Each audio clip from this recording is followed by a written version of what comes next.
Sa kasagsagan ng bagyo, nawala ng kuryente ang cruise ship na may mahigit 1,000 sakay. Huminto ang mga makina at sinalanta ng dambuhalang alon ang mga bintana, kaya napasok ng malamig na tubig ang mga deck. Halos lumubog ang Viking Sky habang inaanod ito palapit sa mga bato sa baybayin. Nagpadala ang kapitan ng Mayday call at naghanda ang mga eksperto para sa sakunang kasing laki ng Titanic. Kwento ito ng nakagugulat na kapabayaan at kung paano muntik magwakas sa trahedya ang Viking Sky Cruise. Noong Marso 23, 2019 habang nasa Ustadvika Bay, biglang tumigil ang mga makina ng Viking Sky. Matagal na nitong tinitiis ang 6 na metrong alon. At ngayon, sa gitna ng malakas na bagyo, hindi na ito makagalaw. Nagpanik ang tripulante habang sinusubukang paandarin ang makina at umiindayog ang barko sa malakas na hangin na 70 milya kada oras, ngunit hindi na lumala pa ang sitwasyon. Hindi dapat nalapit sa kapahamakan ang marangyang barko. Tulad ng malalaman natin, taon ang binilang bago nangyari ang insidenteng ito. Ang Viking Sky ay isa sa 6 na barko ng Viking Ocean Cruises. Nagdadalubhasa ito sa marangyang bakasyon kung saan pwedeng mag-enjoy ang bisita sa tanawin ng Arctic Circle at Northern Lights. Bilang kumpanya ng aliwan, kulang sa kaalaman sa pandagat ang Viking Ocean Cruises para mapanatili ang kanilang mga barko. Sa halip, kapag natapos ng itayo ng kumpanyang Italyano na Fincantieri ang mga barko, ang mga gawain sa dagat ay hinahawakan ng Wilhelmsen, isang tagapagbigay ng serbisyo sa dagat na nakabase sa Norway. Ang Viking Sky ay moderno at makabagong cruise liner pa rin ngayon. Noong inilunsad ito, noong 2017, aakalain mong kumpleto na ang mga dokumento. Ngunit may mga ulat na nagsasabing hindi ito ang nangyari. Noong 2016 napansin ng mga inhinyero ng Wilhelmsen na nagtatrabaho sa kapatid na barko na kulang sila ng mahahalagang impormasyon para mapanatili ang fleet. Hindi nagbigay ng gabay ang gumawa ng makina nito tungkol sa tamang antas ng langis at alarma para sa mga sump tank nito. Kakaibang pagkukulang ito para sa 400 milyong ocean cruiser, lalo na't ang diesel engine ng barko ang gumagawa ng kuryente. Kung pumalya ang mga ito habang bumibiyahe, mawawala ng kuryente at tulak ang Viking Sky. Sa loob ng ilang taon, nagdala ang fleet ng libu-libong pasahero sa mga barkong hindi rin sigurado ang mga inhinyero kung paano panatilihin. Kung hindi pa ito sapat na nakakabahala, kayang magsakay ng barko ng 700 at 30 bisita at 400 at 65 crew. Kahit ganun ang mga numero, maliit pa rin ang barko. Isipin mo, dami ng crew sa barko, pati dami ng pasahero. Pagkatapos, tingnan at bilangin mo ang mga lifeboat. Tandaan, kulang ang lifeboat noon sa Titanic Champs, pati na rin ngayon sa mga cruise ship. Hindi alam ang mga panganib. Sabik pa ring simula ng karamihan sa retiradong pasahero ang 12 araw na cruise sa baybayin ng Norway. Mula Bergen, dumaan ang ruta sa ilang bayan pahilaga at nagtapos sa Bodo. Mula roon, bababa sila patimog at tatawid sa delikadong bahagi ng Hustadvika Bay. Ang rehiyon ay kilala sa mababaw na bahura, magulong dagat at biglaang pagbabago ng panahon. Laging alerto ang mga mandaragat para makapaglayag ng ligtas at sumunod sa mahigpit na schedule. Ang unang linggo ng paglalakbay ay naging ayon sa inaasahan. At noong Marso 21, nag-e-enjoy ang mga bisita sa pagbisita sa Tromsø. Pero dito nagsimulang magkaroon ng ilang problema ang paglalakbay. Asahan ang masamang panahon sa mga susunod na araw, kaya kinansela ng mga karibal na kumpanya ang mga biyahe. Pero hindi lang panahon ang naging problema. Karaniwang insidente para sa fleet, hindi gumagana ang diesel generator. 3 na diesel electric generator dahil sira ang turbocharger nito.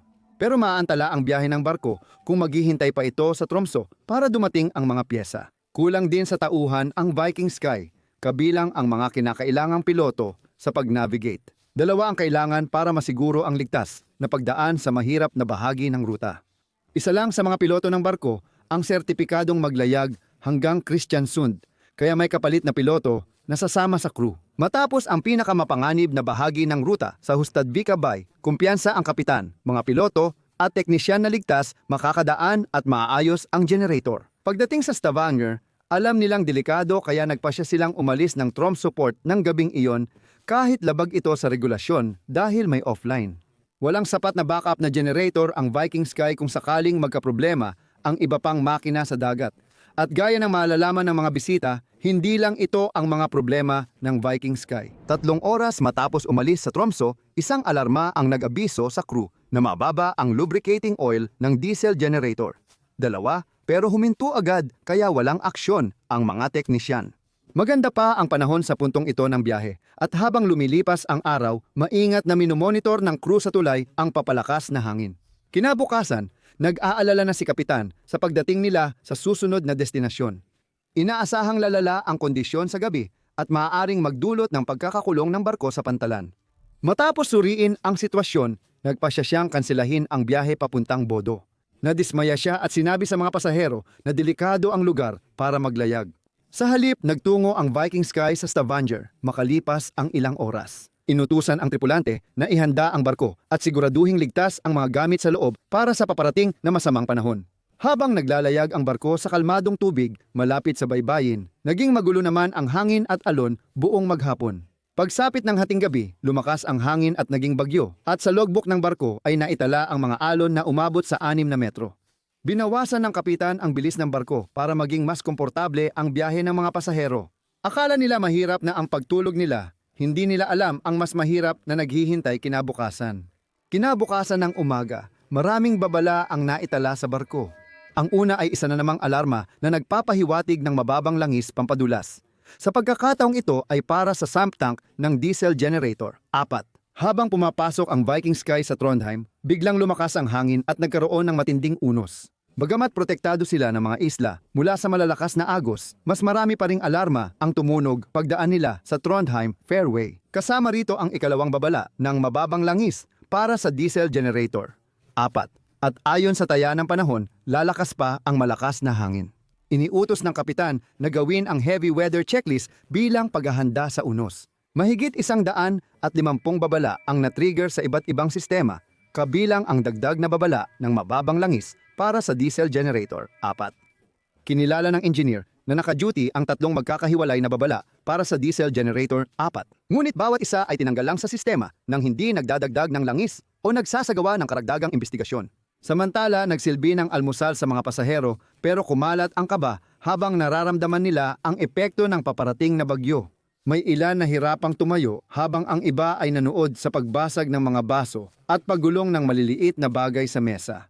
Sa huli, sinuri ng mga inhinyero ang mga tangke, tinesting ang mga alarma at itinala ang antas ng langis bago matapos ang morning shift. Itinuring na normal ang antas, ngunit makalipas ng ilang oras, nagkaroon ito ng malubhang kahihinatnan. Habang palapit ang tanghali, narating ng barko ang Ustadvika Bay. Umalis ang isang piloto sa tulay.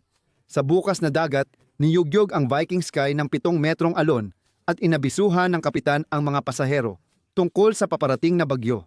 Pagkalipas ng halos 1 oras, idineklara ng opisyal ang panahon bilang malakas na bagyo. Walang kontrol na bumukas-sara ang mga pinto at bintana habang humagupit ang hangin ng mahigit 70 milya kada oras matapos ang 1:00 ng hapon. Iniulat ng tripulante na tapos na ang checklist para sa masamang panahon. Kasama rito ang pagdagdag ng langis sa sump tanks. Ngunit kahit na minarkahan nilang tapos na ang mga check, hindi pa rin nadagdagan ang mga tangke dahil sa kanilang kapabayaan. Mahigit 24 na oras nang kulang sa langis ang mga makina. Habang umiindayog ang barko sa dagat, sumisipsip ng hangin ang mga tubo ng sistema ng pagpapadulas. Lalo pang nabawasan ang supply ng langis at biglang tumaas ang karga nila. Ngunit hindi alam ng lahat, isang nakamamatay na depekto sa disenyo ang nagbanta sa biyahe mula pa noong umalis ito sa Tromso. Bukod sa hindi sapat ang laman, ang mga sump tank ay mga 40% na mas maliit kaysa sa hinihingi ng regulasyon. Ito na ang naging huling patak para sa mga makina ng barko na sinanay. Dahil naabot na nila ang kanilang hangganan sa engine control room, maraming alarma ang sabay-sabay na tumunog. Bumaba sa minimum ang langis ng diesel generator. 4, kaya nag-activate ang automatikong mekanismo para maiwasan ang pagsabog. Nawala ng kuryente ang diesel generator, 1 at agi 4, kasunod ang babala ng mababang langis sa diesel generator, 1. Kritikal na ang sitwasyon ngunit hindi pinansin ng inhinyerong naka-duty ang mga babala at agad itong inalis sa sistema. Sa maraming palapag sa itaas, sa tulay ng barko, nakarelax lang si kapitan at ang piloto na walang pakialam sa kaguluhang nangyayari sa ibaba. Kaya nang biglang magkasunod na tumigil ang diesel generator, 4 at diesel generator, 2 lubos itong ikinagulat ng lahat. Pareho itong sanhi ng mababang langis ng makina at sunod-sunod na alarma. Tinawagan agad ng naka-duty na inhinyero ang punong inhinyero na agad pumunta sa control room. Dahil sa mabagal na takbo, umatras ang stabilizer ng Viking Sky kaya halos dumoble ang pag-ugoy ng barko mula sa dating 6 na antas ng pagkiling nito. Dahil sa mabagal na tugon ng mga namumuno, nalagay sa panganib ang mga pasahero at crew. Patuloy silang naghahain ng tanghalian at gumagalaw sa publiko. Sinubukan ng mga teknisyan maibalik ang diesel generator. 2 at makalipas ang 10 minuto, pinaandar ulit ng crew ang diesel generator. 2 pati ang mga stabilizer ng barko. Ngunit pansamantala lamang itong ginhawa. Muling namatay agad ang diesel generator. 2 kasunod ang diesel generator. 1 na nagdulot ng kumpletong pagkawala ng kuryente. Dahil sa malalakas na alon at hangin, nawala ng kuryente at kontrol ang barko, kaya na-stranded sila sa gitna ng dagat. Nagkaroon ng takot at kaba sa mga pasahero na nagtatanong kung ano ang nangyari. Sa dilim, nagtipon sila sa ilalim ng ilaw habang tinitingnan ng kapitan ang sitwasyon. Ikinuwento ng staff ang kanilang karanasan. Wasak lahat, plato, baso at kasangkapan. Sa control room, nahirapan ang crew dahil sa pangit na disenyo ng alarm system. Sabay-sabay na tumunog ang 1,000 babala, ngunit karamihan ay para sa maliliit na sistema kaya nalito ang mga inhinyero sa totoong problema. Tinawagan ng kapitan ang mga inhinyero pero hindi nila masabi kung kailan maibabalik ang kuryente. Nang makita niyang papalapit ang barko sa dalampasigan, agad siyang nagpadala ng distress call. Mayday, Mayday, Mayday, ito si Viking Sky. Tumigil ang makina sa gitna ng bagyo, 100 metro mula sa bato. Kailangan namin ng tulong agad. Nakuha ito ng Norwegian Coast Guard na agad naglunsad ng mga bangka para tulungan ang barko. Habang hinihintay ang tulong, pinigilan ng kapitan ang barko. Ibinaba ang parehong angkla, bumagsak sa ilalim ng dagat na may nakakakabahang bilis at tunog. Hindi kinaya ng Viking Sky ang malalaking alon, patuloy itong inaanod at nasisira ang mga angkla habang hinihila sa ilalim ng dagat. Habang natatakot para sa kanilang buhay ang mga bisita, desperadong lumaban ang crew para mapagana ulit ang mga makina. Sa wakas, napagtanto nila na mababang oil pressure ang problema at nagsimula silang maglipat ng langis papunta sa CIMIP tanks. Dahil kulang ang pagsasanay, hindi nila naensayo ang pagpapanumbalik ng kuryente nang walang backup generator. Kaya nagkamali sila sa pagkakasunod-sunod ng pag-reset ng mga makina. Dito, namahala ang isang piloto, nakipag-ugnayan sa tagapagligtas at inihanda ng kapitan ang barko para sa paglikas. Mga ginang at ginoo, ito ang emergency signal para sa lahat ng crew. Mangyaring pumunta sa inyong emergency position at para sa lahat ng bisita, mangyaring magtungo na sa inyong muster station sa oras na ito, alinman sa muster station A o B. Sa kredito nila, kalmado ang mga pasahero. Maya-maya, may magandang balita mula sa mga inhinyero. Na-reset ng mga inhinyero ang diesel generator. 2 at naibalik ang limitadong kuryente sa barko. Kaya may pag-asa ng mapagana ang mga motor ng propeller. Hindi nagtagal, ang Viking Sky ay napadpad sa isang bato na 4 na metro lang ang layo mula sa barko. Nagbabala ang mga eksperto na muntik nang sumadsad ang barko at posibleng naging isa sa pinakamalalang trahedya sa dagat sa makabagong panahon. Pagkalipas ng 30 minuto o 1 oras, inaasahan ng mga pasahero ang pagsagip ng biglang hampasin ng dambuhalang alon ang barko malapit sa ikalawang muster point.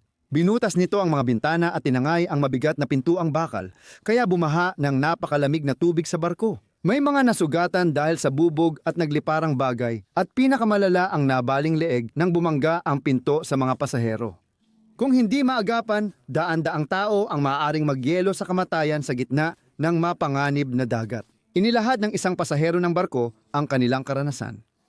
Nadulas ako at dumulas sa sahig, at nang bumalik ang barko, bumalik din ako. At napunta ako sa ilalim ng mesa at naipit ng mesa ang aking binti doon at halos leeg ko na ang tubig. Nakita ng Coast Guard ang pangangailangan ngunit hindi mailagay ang tow line para patatagin ang barkong nakatagilid ng halos 30 degrees kaya wala ng opsyon. Bumalik sila sa dalampasigan at nagpadala ang Coast Guard ng 6 na helicopter para ilikas ang mga pasahero. Dumating sila sa Viking Sky ilang sandali matapos mapasok ng tubig ang katawan ng barko at agad nilang inuna ang mga nasugatan at pinakamahihinang bisita. Tuloy ang operasyon at kumilos ang mga tagapagligtas ayon sa kaya ng sitwasyon, kaya tinaas nila ang mga pasahero ng tig-2 para mapabilis ang gawain. Sa buong sumunod na oras, naibalik sa operasyon ang diesel generator, 1 at diesel generator 2. Sa wakas, ito ang nagbigay sa Viking Sky ng tsansang makaiwas sa mababaw na dagat kahit mabagal ang takbo. At hindi nagtagal matapos dumating ang isang barko ng Coast Guard at ang mabigat na tugboat na Vivax sa barko. Sa ginhawa ng lahat ng nasa loob, Tinulungan nila ang kapitan na ilayo ang barko mula sa bahura. Nahihirapan pa ring makalayo sa panganib ang barko at hindi rin kaya ng Vivax na hilahin ang Viking Sky sa ligtas na lugar kaya kumuha pa ng isa pang tugboat. Pero aabutin pa ng kaunting oras bago makarating sa lugar habang dahan-dahang pumapasok ang barko sa mas malalim na tubig. Tumigil sandali ang diesel generator. Dalawa dahil sa mababang oil pressure ngunit agad na ayos ng mga inhinyero. Gumagana na ang tatlong generator at nagpatuloy ang paglikas buong magdamag sa mas ligtas na lugar. Madaling araw ng Marso, 24 dumating ang tugboat na Ocean Response sa lugar. Humigit kumulang 1,000 at 100 katao pa ang naiiwan. Kahit tuloy-tuloy ang pagtatrabaho ng mga tagapagligtas. Nilalamig at basang-basa, 13 oras na silang naipit habang naghihintay ng umaga at kaligtasan. Sa tulong ng Diyos pag-umaga, humupa ang bagyo at nakakabit na ang towline mula sa 2 tugboat sa Viking Sky. Pinatatag ng tripulante ang barko nang kumalma ang dagat kaya natigil ang operasyon ng pagsagip. Hindi nagtagal, sa isang napakalaking pagsisikap 460 katao ang nailikas mula sa barko. Dahil sira na ang kanang angkla at di na maibalik, pinutol ito at dahan-dahang naglayag ang Viking Sky papuntang dalampasigan para dumaong sa Molda. Dumating ito ng hapon at ang natitirang mga pasahero at buong tripulante ay nagpasalamat sa Diyos na sila'y nakaligtas. Nagsorry ng personal ang chairman ng Viking Ocean Cruises sa mga pasahero at nagbigay ng full refund sa kanilang bakasyon. Maaring naging masama ang sitwasyon kaya labis kaming nagpapasalamat sa kapitan. Sapat ang pasasalamat namin. Iniulat ng Viking Ocean Cruises na nasira ng malaki ang mga bintana sa starboard ng barko matapos ang paglalakbay. May mga nasirang bahagi, stress sa estruktura ng barko at panlabas na pinsala. Lumabas sa investigasyon na ang depekto sa disenyo at kakulangan sa tamang antas ng langis ang pangunahing sanhi. Nagbigay ito ng 14+ rekomendasyon tulad ng bagong disenyo ng tangke at mga pagpapabuti para sa ligtas na paglalayag ng barko. Nabatikos sina Wilhelmson at Viking Ocean Cruises dahil sa kanilang ambag sa trahedya. Partikular na binigyang diin ang desisyon na umalis ng pantalan sa Tromso. Kakulangan sa tamang pagsasanay ng mga tauhan sa panahon ng blackout at ang pagkabigong tiyakin na may 2 sertipikadong piloto sa buong ruta. In-update nila ang training programs ng tauhan at nagpatupad ng bagong paraan sa pagmamanman at pagtugon sa alarma. Inayos nila ang patakaran ng kumpanya para matiyak na sumusunod ang mga barko at piloto sa regulasyon. 18 ang nasugatan, 1 ang malubha ang lagay. Kahit may insidenteng ito, nananatiling isa sa pinakaligtas ang cruise industry sa paglalakbay at isang himala na walang namatay. Panoorin mo ang susunod na episode na ito. Kung nagustuhan mo ang video, paki-like at magkomento para suportahan ang channel.